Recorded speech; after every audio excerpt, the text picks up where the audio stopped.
Bueno, vamos 2 minutitos antes de las 6, aquí estamos, en nuestro tiempo, hora de comenzar. Hoy es martes, un día bastante bueno para estar en casa y compartir esta hora y algo que vamos a estar con todos ustedes. Así que la invitación está hecha, el día es idóneo para ver este programa o cualquier otro, pero si nos eligen a nosotros, muchísimas gracias y sobre todo de corazón.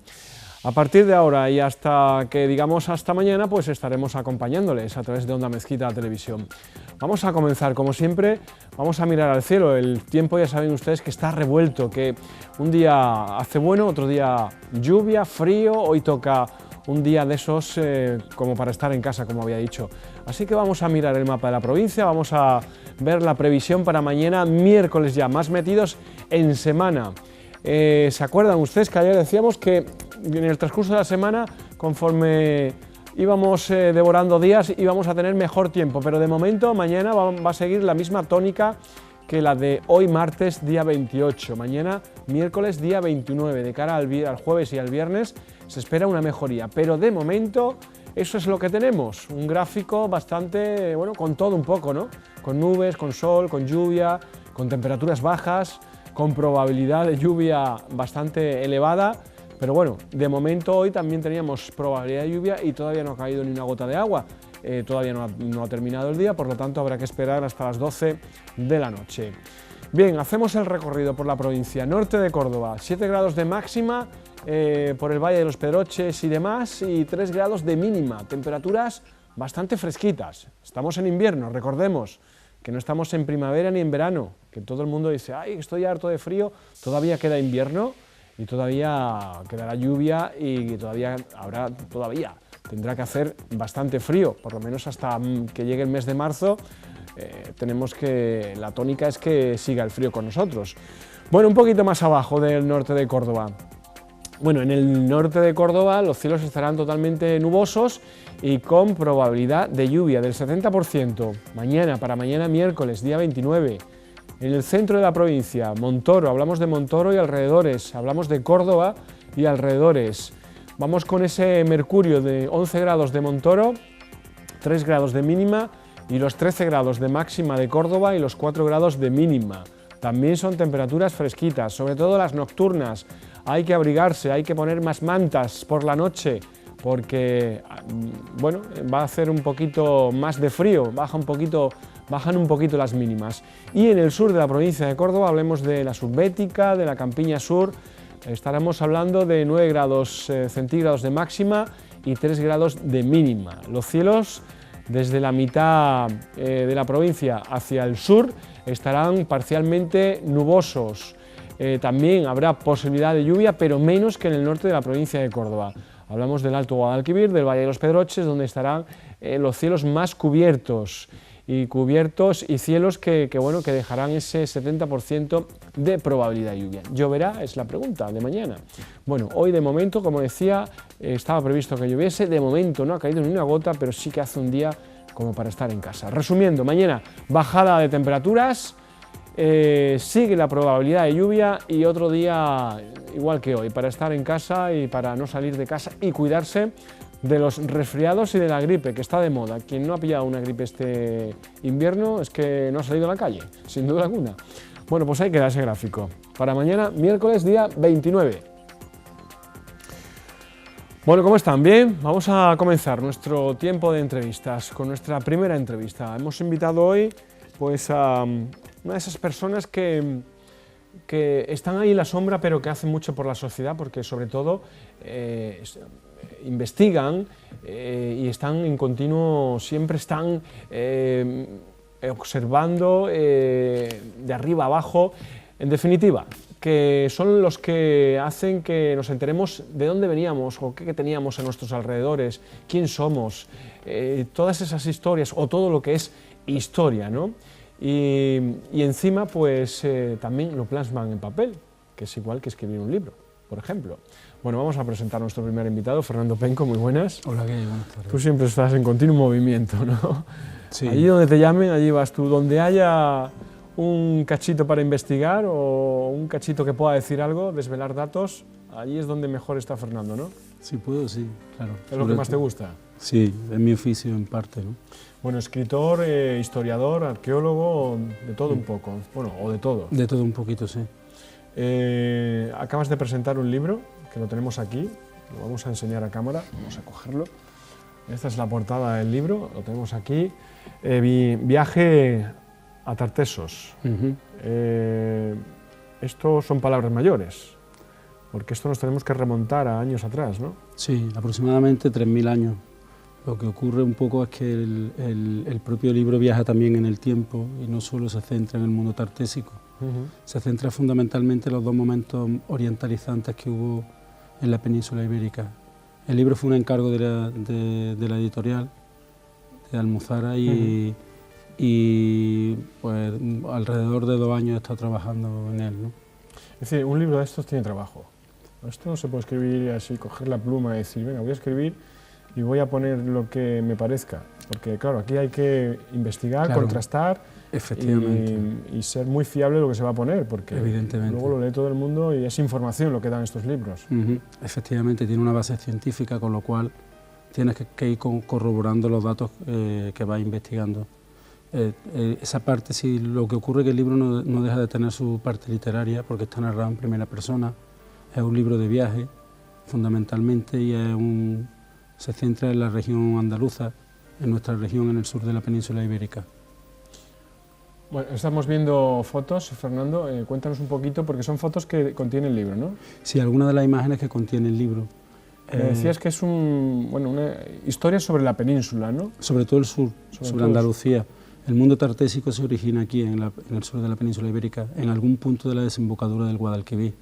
Me decías 3000 años, pero antes de Cristo... No, hace ahora 3000 años, unos 1000 años antes de Cristo. Ese momento es un momento fundamental en la historia antigua.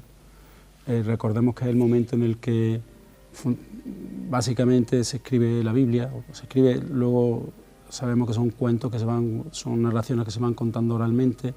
Es el momento en el que los griegos nos ponen en el mapa, es el momento en el que Homero escribe la Odisea y la Ilíada antes y después la Odisea.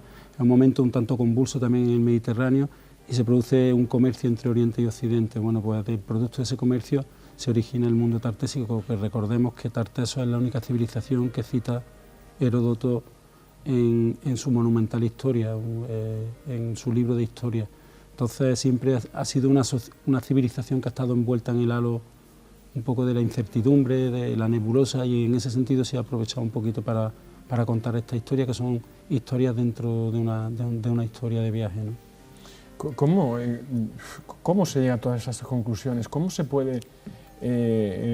Claro, para eso eres historiador y arqueólogo y demás, ¿no? ¿Cómo se pueden llegar a conclusiones con tanta diferencia de tiempo? Es difícil. Yo siempre me lo pregunto, el arqueólogo tiene muchísimas limitaciones. Yo siempre he dicho que yo personalmente, porque nunca puedo generalizar y hablar por compañeros, yo estoy, la verdad, que poder estar capacitado para interpretar un yacimiento arqueológico de 3000 años cuando tu vida va a tener como mucho 60, 70 años o quizá 80, es harto complicado. Es decir, un arqueólogo tiene una tarea difícil. Lo que ocurre es que sí hay una serie de premisas y sí hay una serie ya de datos que nos pueden ir indicando, arrojando luz sobre un camino, pero nunca con certeza poder averiguar qué ocurrió exactamente. Nunca es al 100%. No, es muy difícil. No, es prácticamente imposible. O sea, evidentemente la interpretación de un yacimiento probablemente sea lo más difícil, y por eso el arqueólogo debe de rehuir muchas veces en ese sentido del ego de cada uno y estar más al servicio del yacimiento que no al servicio del yacimiento de nosotros, ¿no? Discúlpame, Fernando, pero estamos viendo imágenes. Me gustaría que nos fueses explicando un poquito qué estamos viendo, porque estamos hablando de 3000 años y hemos visto incluso edificaciones que las conocemos, ¿no? Sí, algunos. El libro viaja en el tiempo, también decíamos, y se centra fundamentalmente en los dos periodos orientalizantes. Bueno, aquí tenemos la imagen de Córdoba, ¿no? Córdoba es una ciudad fundamental. En Córdoba hay yacimientos de época tartésica, pero sobre todo en ese segundo momento orientalizante, cuando se produce el califato de Córdoba, que es quizás probablemente siempre a orillas del río Guadalquivir. El Guadalquivir, en la antigüedad tartesa, no se sabe si fue un reino, si fue una civilización, si fue un río, si fue una montaña, y los antiguos identificaron en parte el río Guadalquivir, nuestro río, con el río Tartessos, ¿no? Y de ahí un poco, nosotros hicimos ya un libro, José Luis Cumplido, un fotógrafo, y yo, hace 6 años, sobre el Guadalquivir. El Guadalquivir, un valle legendario, y fue un poco el origen de Viaje a Tartessos. Entonces, esas civilizaciones que se encuentran, que son necesariamente se dan con el componente orientalizante, es decir, el mundo fenicio. La fotografía que tenéis ahí es Beirut, que es el origen de los fenicios, ese mundo semítico, ese mundo. Ellos vienen aquí en esas naves míticas de Tarsis hace unos 3000 años y no solo traen consigo, no solo vienen en busca de los metales, nosotros éramos el dorado en la antigüedad, sino que además de venir en busca de los metales, traen consigo el torno, traen la escritura, y se produce ahí no solo un trasvase de un comercio entre productos, sino también se produce un trasvase en el conocimiento, y eso es la base un poco del libro, que insisto, que no solo cuenta ese periodo en concreto, sino que también navega por los siglos, ¿no? Claro, porque antes viajar no es como ahora. Evidentemente, Antes viajar una odisea. Una odisea, efectivamente. Como decía Homero. Ni sabías dónde ibas, ni sabías dónde ibas a lo que te ibas a encontrar, y claro, no existía ni GPS, ni mapas, Claro. es decir, los mapas se fueron haciendo conforme se iban descubriendo las cosas. Efectivamente. Pero claro. Ten en cuenta que los griegos consideraban que el final del mundo se encontraba aquí. Es decir, nosotros éramos el final del mundo, las columnas de Hércules, lo que es el estrecho de Gibraltar, el peñón de Gibraltar era una de las columnas y otra columna estaba en el territorio africano, en el norte de Marruecos. Entonces, los propios griegos y los fenicios antes hablaban del fin del mundo, por eso el primer capítulo del libro se centra un poco en ese mundo entre fronteras, ¿no? El límite del mundo de la frontera, vivir en la frontera, vivir en ese territorio incierto un poco, ¿no? El Atlántico además era un mar mucho más tenebroso y mucho más desconocido que el Mediterráneo.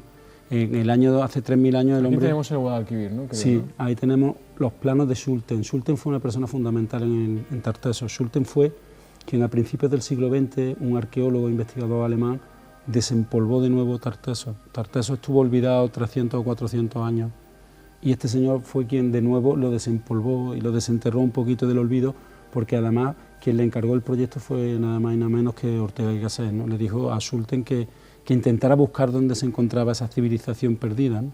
Y el hecho es que esa civilización es Andalucía. Bueno, ahí está Cádiz, que para mí, si hay algo de alguna ciudad que queda algo de Tartessos actualmente, esa es Cádiz. Cádiz y quizá Huelva, ¿no? Si tú vas al Museo Arqueológico de Cádiz es donde te vas a encontrar realmente ese periodo orientalizante. Allí hay algunas piezas de origen egipcio, es decir, ese contacto entre Egipto, Creta, Grecia y el sur de la península ibérica es fundamental. Fue un momento para que Heródoto nos citase, insisto en que es la única civilización occidental que cita, no cita ninguna otra de Francia, nos cita a nosotros, Tartessos, que es el sur, es Andalucía. Sí, y Córdoba en concreto, siempre ha sido importante Córdoba, ¿no? Sí, nuestra ciudad sí, hombre, el ámbito tartésico se engloba más en el Bajo Guadalquivir, pero quien nutría a los tartesos de metales, sin duda, es la parte de Córdoba, la parte de Huelva, la parte norte de Sevilla. Córdoba es una ciudad fundamental, pero ya no solo, el libro también hace ese paseo en los siglos, como hemos comentado antes, no solo ya en el periodo tartésico, sino sobre todo en el periodo del califato. Antes hablábamos de que, ahí estaba Bernet, que habla de que el Renacimiento pudo haber nacido en Córdoba. De hecho, cuando se produce el siglo X, cuando a Córdoba llegan Aristóteles... Aquí tenemos el fin del mundo, ¿no? Ahí están las columnas. Ahí estaba el peñón de Gibraltar. Esa parte de Huelva, de la ría de Huelva, que también es fundamental en el mundo tartésico, todo lo que es la desembocadura, el coto de Doñana y como comentábamos, ese río es el que vertebra, el que hace... ¿Y geográficamente ha cambiado mucho en 3000 años? Quizás no tanto. Vamos, lo que es el mundo... los tentáculos de Tartessos sí sabemos que llega hasta la meseta, hasta sus tentáculos, porque parte de las estelas funerarias han sido encontradas en la península, en el sur, en la parte de la meseta más septentrional. Esto es Granada, Alhambra de Granada, que es una cosa fascinante. El último palacio oriental que hay en pie en Occidente es la Alhambra, sin duda que es el monumento más visitado que hay en nuestro país. Cuando yo estaba en Creta hace poco, que venía de allí, la gente cuando veía la Alhambra se quedaba fascinada. Y estamos hablando de gente que tiene sus palacios, tiene los palacios de Naxos, de Faistos, palacios de Creta impresionantes, pues bueno, veían la Alhambra y se quedaban maravillados. Con este libro has debido de viajar, ¿no? Claro. Has viajado mucho. Fundamental, claro. Fundamental, he viajado y he conocido, no sé, una de las cosas que perseguía el libro, yo soy de las personas que piensan que la historia, hay cosas en la historia que se han quedado ahí, que la historia perdura. Es verdad que la historia es un camino sin retorno, pero que la historia también perdura en el tiempo. Cuando en Creta tú todavía puedes ver a los bardos que citaba Homero, a los aedos, a los que te están cantando unos poemas, que son poemas que tienen a lo mejor 2000 o 3000 años. El libro también te habla, yo en Tornavaca, en la provincia de Cáceres, en el norte de la provincia de Cáceres, he escuchado la leyenda de la Dama Blanca, que es una leyenda, o de la diosa blanca, que Robert Grace recoge de una manera fascinante en su libro de mitología, ¿no? Cómo esas leyendas, cómo esas fábulas cambian un poquito, van transformándose, porque nos transformamos las personas, pero lo que es fascinante es cómo llevan ahí 3000 años y se siguen contando. Todavía hay cosas por descubrir. Sí, claro, evidentemente. Claro, yo creo que lo más importante y lo más interesante está por descubrir. Yo no tengo duda de eso, y eso quizás sea el atractivo de la arqueología en ese sentido, ¿no? Te fascina tu oficio, por lo que veo. Es bonito, sí, es fascinante. Tiene su parte, evidentemente, romántica y su parte científica, pero es sin duda parte mala, ¿no? Estar ahí en un descampado al sol, ¿no? También. Bueno, sí, es duro, pero bueno, hay otros oficios mucho más duros también, ¿no? Por supuesto. Pero que bueno, que con investigaciones, con documentación y con empeño se consiguen cosas como este libro y por supuesto gracias a la labor que hacéis personas como tú, ¿no? Que las vemos ahí en los descampados, qué harán, qué estudiarán, qué investigarán, ¿no? Y bueno, pues que sepamos o que sepan que sois personas que estáis investigando sobre la historia, ¿no? Porque todos somos historia, ¿no? Todos tenemos, todo esto viene de un pasado. Es decir, evidentemente. Y luego además en Córdoba, si lo digo yo, y lo digo con los compañeros, hablo por todos mis compañeros de la universidad y fuera de la universidad, en Córdoba hay un nivel en arqueología muy alto. Ten en cuenta que es una ciudad que está constantemente excavándose. Ahora la situación es un poco más complicada porque hay un parón importante, pero los arqueólogos de Córdoba, eso sí lo digo yo por compañeros, digo tanto los que están dentro de la universidad como los que estamos fuera, hay gente extraordinaria en ese sentido. Es decir, ese rumor callejero que existe, que hay otra ciudad debajo de esta ciudad. Hay otras ciudades, en plural sí la hay. Y yo creo que los yacimientos arqueológicos deben de abrirse a la gente. Lo del templo romano es una cosa excepcional. Es tu último que hemos abierto. Sí. Hay que felicitar a quien haya estado detrás. Sí, las cosas hay que felicitarlas cuando son. Y lo del templo romano, en Creta, por ejemplo, se criticaba mucho la labor que hizo Arthur Evans cuando reconstruyó el Palacio de Nossos, pero la gente que no entiende o la gente que está fuera de la arqueología le tienes que hacer verla, porque si no es la famosa frase esa de las piedras no. Y al contrario, el yacimiento arqueológico tiene que estar valorado, se tiene que poner en valor. Lo que pasa en Medina Zahara, que es una cosa fascinante, el centro de interpretación de Medina Zahara, que es una cosa... Claro, para los que no entendemos es un poco difícil. Incluso para los que entendemos, es que ahí está la clave. Claro, pero es que ese es el problema, para vosotros es difícil, pero para nosotros y yo lo reconozco. Es todavía más difícil ver una columna. Por eso hay que ayudar. Efectivamente. Por eso hay que ayudar. Claro. El trabajo del templo romano, que ya lo inició García Bellido fue un arqueólogo inmenso, arqueólogo historiador, entre los mejores que ha habido en el siglo XX en nuestro país, fue el que fue capaz no solo ya de excavar el yacimiento, de interpretarlo y de ponerlo en valor, con su parte, con sus problemas y con su... Ahora, lo que es evidente es que el templo está ahí, que la gente identifica ese yacimiento como un templo. Si tú a eso no le pones las columnas y no lo haces visitable, aunque sea de esa forma, que a mí, insisto, me está encantando lo que se ha hecho ahí, evidentemente eso se pierde y la gente no lo entiende. Fíjate cómo a partir de ahora se formarán negocios en torno al templo romano, si no ya lo veremos, cafeterías, la gente irá a ver ese espacio que se recuperará para todos nosotros. Pero es una pena porque las ruinas arqueológicas han estado ahí olvidadas mucho tiempo. Si miramos hacia atrás, 20, 25 años, no se invertía en... Y se han vilipendiado, y se han destruido, y hay que decirlo. Cercadilla fue vergonzoso. Medina Zahara, yo recuerdo Medina Zahara de estar ahí en un descampado. Hoy en día es totalmente distinto, pero se destruyó Cercadilla en su día, cosa vergonzosa. Se han destruido los arrabales occidentales, cosa vergonzosa. Yo no digo que no se construya, evidentemente hay que construir, pero estamos hablando de que en el siglo X la ciudad más importante de Occidente probablemente fuese Córdoba. Difícilmente se puede entender la historia de Occidente si no es con Córdoba, eso es así, porque insistimos de nuevo en lo que decíamos al principio, ¿no? Aristóteles, Platón, Artemidoro de Éfeso, Eratóstenes, todos estos vuelven a entrar por Córdoba, y vuelven de aquí, desde Córdoba, se irradian hacia el norte de Europa y hacia el centro de Europa. Y sin embargo los arrabales occidentales, que eran una joya arqueológica, pues no tenemos ninguna, ni tan siquiera una sola parcela que podamos ponerla en valor. Habría que poner en valor esa parte de Córdoba. Sí, claro, lo que pasa es que es un problema para la sociedad moderna, ¿no? Hacer una excavación o incluso hacer una edificación y saber que ahí debajo hay algo, es que eso conlleva a un... Son cosas contradictorias. Es complicado. Sí, es complicado, pero lo que no excluye de que para eso está el urbanismo, ¿no? Para eso están los planes urbanísticos, para decir, bueno, pues a ver si una manzana la podemos de alguna... Igual que se crea un parque para niños pequeños, evidentemente, y un gimnasio o un hogar para personas mayores, que podamos recuperar, porque de hecho un yacimiento recuperado al final es inversión. O sea, lo que ocurre, el problema que tienen los yacimientos arqueológicos, que son inversiones a largo o medio plazo. Entonces, queramos que no, el político eso no lo entiende, pero sea de un color o de otro, a mí me da igual. Eso el político vive del día a día más, ¿no? Claro. Y es una lástima porque, pero yo vuelvo a insistir en que si esta ciudad tiene una identidad importante, eso son, cariñosamente hablando, eso es probablemente la arqueología, ¿eh? La arqueología, porque ahí tiene la mezquita Aljama, que bueno, la mezquita de Córdoba es un tesoro, es una joya. Es el icono arquitectónica. Es el icono, ahí está, ahí hay mosaicos bizantinos traídos desde el mismo Bizancio, ¿no? Es el icono y es el monumento más importante. No sabemos lo que tenemos, Fernando. Cosas maravillosas, sin duda. Bueno, ¿cómo fue la presentación del libro? Porque se presentó hace un par de semanas, creo, ¿no? Recordar, ¿no? Se presentó la Delegación de Cultura, Letras Capitales, el programa de Letras Capitales, a través de mi compañero Antonio Luis Ginés, y luego quien presentó el libro fue Manolo Pimentel, que ha sido la persona que ha editado el libro. Y bueno, fue un día bonito, una tarde que echamos...